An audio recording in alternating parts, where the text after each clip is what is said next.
जय हिंद दोस्तों, welcome back to a Bharat geopolitics. दोस्तों, एक खबर आ रही है उत्तर कोरिया से और इस खबर के बाद पूरी दुनिया में चिंता का माहौल बन चुका है। जी हां दोस्तों, उत्तर कोरिया दुनिया का शायद सबसे रहस्यमय देश।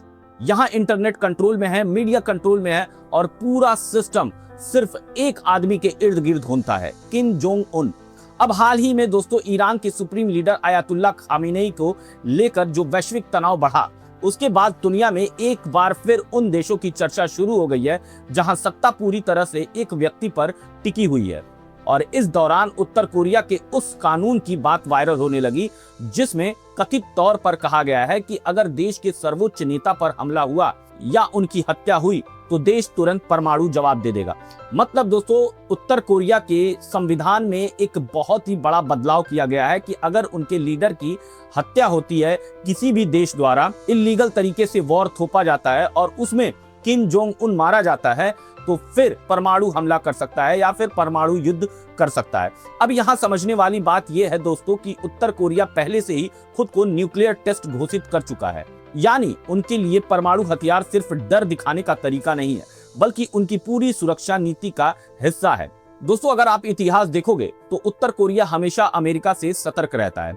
इराक में सद्दाम हुसैन, लीबिया में गद्दाफी, ईरान में अली खामेनेई, इन तीनों नेताओं का क्या हुआ? जब उनके पास मजबूत न्यूक्लियर डिटरेंस नहीं था तो पश्चिमी देशों ने मिलकर उनकी सरकारें गिरा दी और उनकी हत्या कर दी।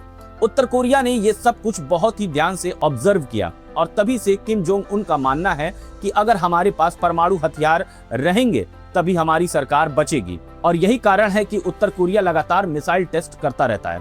कभी जापान के ऊपर से मिसाइल निकाल देता है, कभी समुद्र में बैलिस्टिक मिसाइल फेंक देता है और कभी अमेरिका तक पहुंचने वाली मिसाइलों का दावा करता है। असल में दोस्तों, ये सिर्फ हथियार नहीं, ये एक मैसेज है। मैसेज ये है कि अगर हमें छेड़ा तो नुकसान पूरी दुनिया का होना तय है। सबसे खतरनाक बात दोस्तों क्या है, इस बात को समझिए। देखो दोस्तों, सबसे खतरनाक चीज सिर्फ न्यूक्लियर हथियार नहीं है। सबसे खतरनाक चीज है एक ऐसा सिस्टम जहां फैसला सिर्फ एक आदमी लेता है। उत्तर कोरिया में लोकतंत्र जैसा कुछ भी नहीं है। वहां सेना, सरकार, मीडिया, सब कुछ किम जोंग उन के कंट्रोल में है।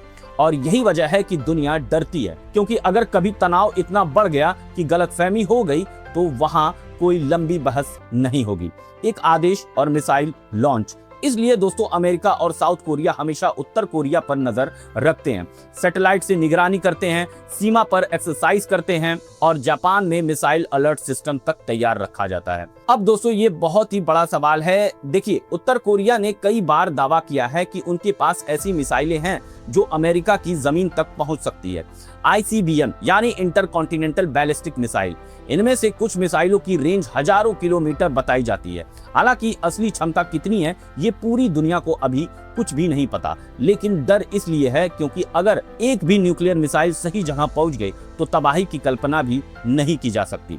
और इसी वजह से अमेरिका भी सीधे युद्ध से बचता है, क्योंकि कोई भी देश न्यूक्लियर रिस्क नहीं लेना चाहता।